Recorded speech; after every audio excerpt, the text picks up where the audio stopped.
अस्सलाम वालेकुम। Last class से हमारे पेनिट्रेशन के और वॉल फ्यूजन के जो डिफेक्ट्स थे वो रह गए थे, तो आज हम वो डिस्कस करेंगे। फ्यूजन में तीन चीज़ें आती हैं। एक तो जो आपने वेल्ड किया है वो साइड वॉल्स के साथ फ्यूज़ ना हुई हो वेल्ड मेटल, फर्स्ट थिंग ये होती है।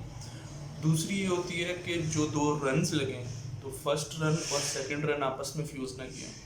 और तीसरी ये होती है कि जो रूट है, रूट की फ्यूजन नहीं हुई है, जो पेनिट्रेशन हुई है वेल्ड मेटल की वो नीचे एंड तक जाके फ्यूज़ नहीं हुआ। तो एक साइड फ्यूज़ है हमारे पेरेंट मटेरियल के साथ, लेकिन दूसरी साइड फ्यूज़ नहीं है। तो वो अभी हम देखते हैं कि उनकी रीजंस क्या होती हैं और इनको कैसे प्रिवेंट किया जाता है। अगर हम लैक ऑफ साइड वाल फ्यूजन की बात करें और उसको हम देखें साइड से, तो कुछ इस तरह से दिखेगा कि ये दो प्लेट्स हैं।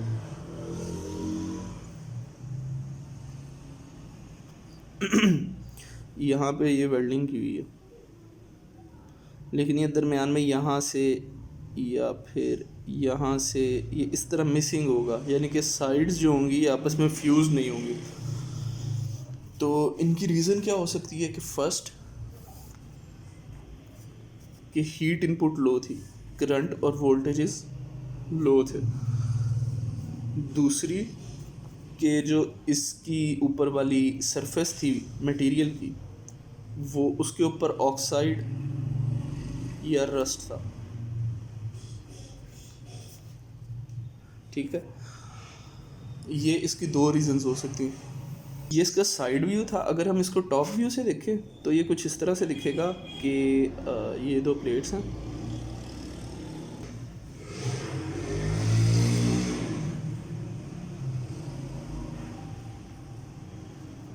ये यहाँ से फ़र्ज़ करें, यहाँ से ये फुल फिल है, लेकिन यहाँ से ये इस तरह से थोड़ा सा कम है, ये वाला एरिया खाली है, तो ये बाकी सारा फुल फिल्ड है।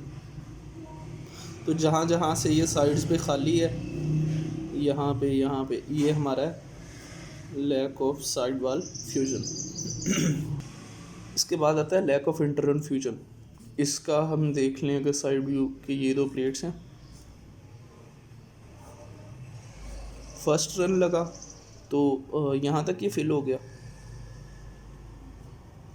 और जब सेकंड रन लगा तो ये ऐसे कुछ बन गया, लेकिन ये चीज़ें जो थी ये खाली रह गई, एक यहाँ पे और एक यहाँ।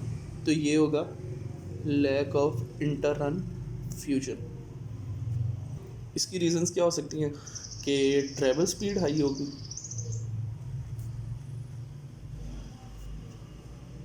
आपकी ट्रैवल स्पीड हाई थी, या फिर सेकंड के बीट प्लेसमेंट गलत थी, यानी कि एक के ऊपर जब दूसरी बीट लगाई है तो वो प्लेसिंग उसकी ठीक नहीं की, या वो थोड़ी सी लेफ़्ट करके लगा दी है या वो थोड़ी सी राइट करके लगा दी, तो उसकी वजह से मिस अलाइनमेंट, बीट की मिस अलाइनमेंट की वजह से भी हो सकता है। इसके बाद आ गया लैक ऑफ रूट फ्यूजन। अब साइड वाल फ्यूजन टॉप से देखते थे तो दिखता था, या साइड से। जो रूट फ्यूजन है वो हम नीचे से देखेंगे। ये दो प्लेट्स हैं, इसका हम ये टॉप व्यू ले बॉटम व्यू ले रहे हैं। चीज़ वही सेम है, लेकिन वैसे मिसिंग है किसी एक जगह से या यहाँ से। अब ये जगह पे वेल्ड मिसिंग है वेल्ड मेटल, लेकिन बाकी फिल है, तो यहाँ पे ये लैक ऑफ रूट फ्यूजन है, ये रूट पेनिट्रेशन है। ये रूट वाली साइड से दिखेगा, यानी कि बॉटम व्यू में दिखेगा। तो रूट दोबारा याद करवा दूं कि अगर ये वेल्ड लगा हुआ है तो ये इसका रूट है और ये इसका फेस है। ठीक है, तो ये रूट वाली साइड से दिखेगा और पेनिट्रेशन इनकम्प्लीट हो गया। अब इसकी रीजंस क्या हो सकती हैं?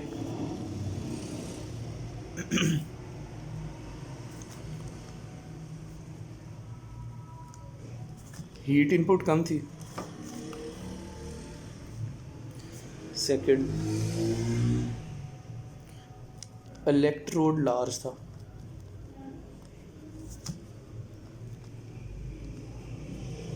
यानी कि आपने जो साइज़ होना चाहिए था इलेक्ट्रोड का उससे बड़े साइज़ का इलेक्ट्रोड लगा दिया। रूट गैप छोटा होगा।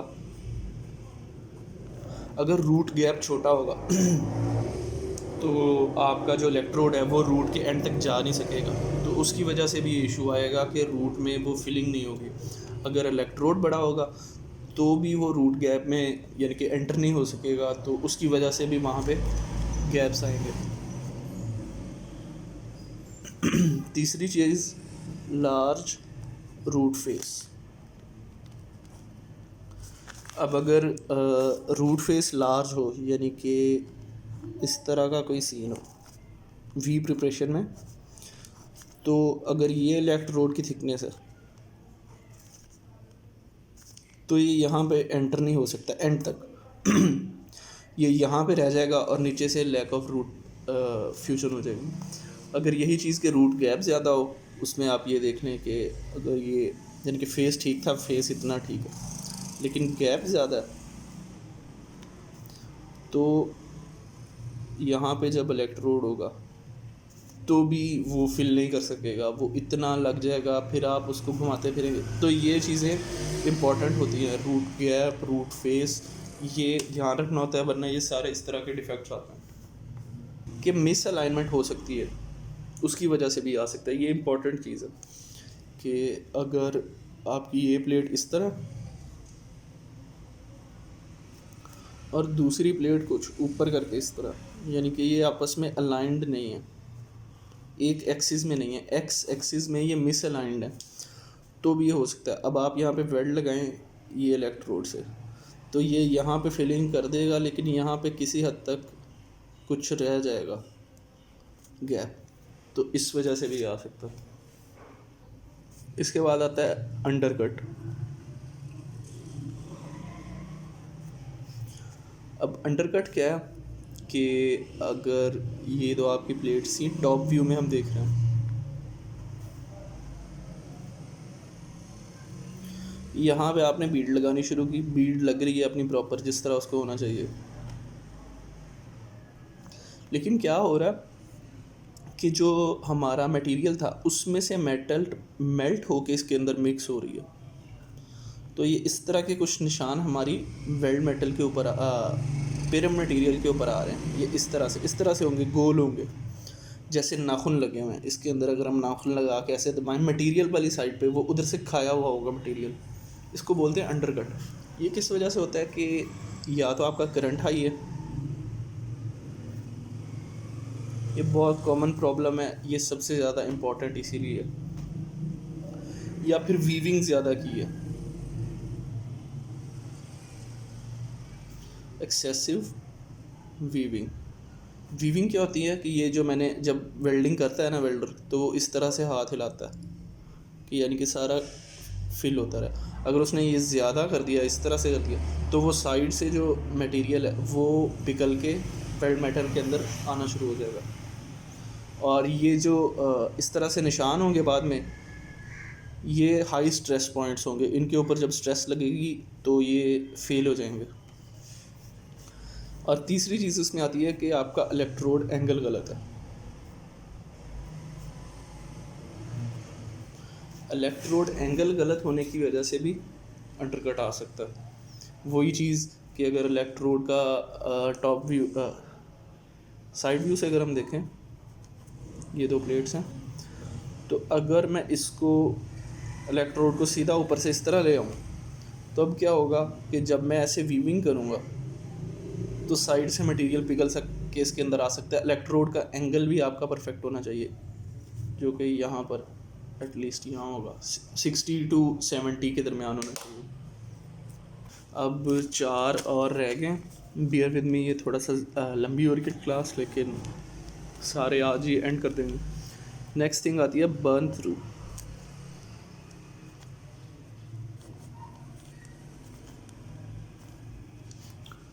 बर्न थ्रू क्या होता है कि अगर हम इस तरह टॉप व्यू में देखें कि ये दो प्लेट्स पड़ी हैं, तो किसी एक जगह से या मल्टीपल जगह से ऐसे सुराख आपको फील होगा जो कि बॉटम तक, रूट तक जाएगा, या वो सुराख ऊपर ही इस तरह से ऊपर भी पड़ा हो सकता है, यानी कि ऊपर ही होगा, एंड तक नहीं जा रहा होगा। ये कंसिस्टेंसी बीड के दरमियान यहाँ पे आके ये इशू आ जाएगा। अब ये किस वजह से होता है कि आपकी जो ट्रैवल स्पीड है, यानी कि आप जिस स्पीड से ट्रैवल करवा रहे हैं इलेक्ट्रोड, वो कम है, लो ट्रैवल स्पीड। और किस वजह से आ सकता है कि वेल्डर इस पोजीशन में वेल्डिंग करने के लिए क्वालिफाइड नहीं है, वेल्डिंग स्किल्स। नेक्स्ट होगा कि रूट गैप ज़्यादा, बिकॉज़ ये देखिए अगर हम इसको साइड व्यू से देखें और इसका रूट गैप ज़्यादा रखें, तो जहाँ पे फिलिंग हो रही है, अब अगर ये साइज़ का इलेक्ट्रोड लगा हुआ तो करंट ज़्यादा होगा, जितने बड़े साइज़ का इलेक्ट्रोड होगा उतना करंट ज़्यादा होगा और उतना ही वो मटेरियल को मेल्ट करेगा। लेकिन जब यहाँ पे ये इतना फासला ज़्यादा है तो वो मेल्ट हुआ वो मटेरियल इसके दरमियान से पिघल के निकलने की कोशिश करेगा और वहाँ पे हमारा बर्न थ्रू हो जाएगा। लास्ट थिंग हमारे पास आती है स्पैटर। स्पैटर सबसे कॉमन चीज़ है ये देखने के लिए कि वेल्डिंग ठीक हो रही है या नहीं, बिकॉज़ ये आएगा हाई करंट की वजह से,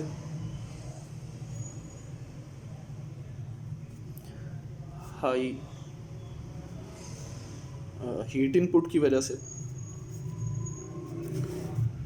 या फिर इलेक्ट्रोड्स डैम्प हो या उनमें नमी हो या वो गीले हों थोड़े बहुत। स्पैटर होता क्या है कि आपने भी जब ये वेल्डिंग होती देखी होगी तो उसमें से छींटे उड़ रहे होते हैं, वो पिघल के मटेरियल के ऊपर भी गिर रहे होते हैं और वो साइड्स पे भी गिर रहे होते हैं। तो जितना ज़्यादा स्पैटर होगा उतना ही हमारा वेल्ड की अपीयरेंस ख़राब होगी। जो स्पैटर है ना, ये कॉस्मेटिक डिफेक्ट है। कॉस्मेटिक यानी कि दिखने में उसको बुरा लगता है देखने वाले को, लेकिन ये इस चीज़ की इंडिकेशन होती है करंट ज़्यादा रख के वेल्डिंग की हुई है या इलेक्ट्रोड्स डैम्प है, तो ये भी किसी हद तक एक्सेप्टेबल होता है, उसके बाद ये नहीं होता। कोई मुझे मैसेजेस में भी पूछ रहा था कि इम्परफेक्शन में और डिफेक्ट में दोबारा बता दें कि क्या फ़र्क होता है। तो डिफेक्ट वो चीज़ है जो आपके WPS के क्राइटेरिया से बाहर है। इम्परफेक्शंस होती हैं, स्पैटर भी होगा किसी जगह पे अंडरकट भी होगा, लेकिन जो वेल्ड करवाने वाला है, जो आपका क्लाइंट है, अगर उसने कहा है कि 10 मिलीमीटर से ज़्यादा का अंडरकट ना हो तो 10 मिलीमीटर तक वो एक्सेप्टेबल है, यानी कि 10 मिलीमीटर तक वो डिफेक्ट नहीं है, वो इम्परफेक्शन है। लेकिन जैसे ही वो 10 मिलीमीटर से ऊपर जाएगा तो वो डिफेक्ट होगा और वो अनएक्सेप्टेबल होगा। तो ये इन दोनों में फ़र्क होता है। तो चलें ठीक है, फिर नेक्स्ट क्लास में मिलते हैं। अल्लाह हाफ़िज़।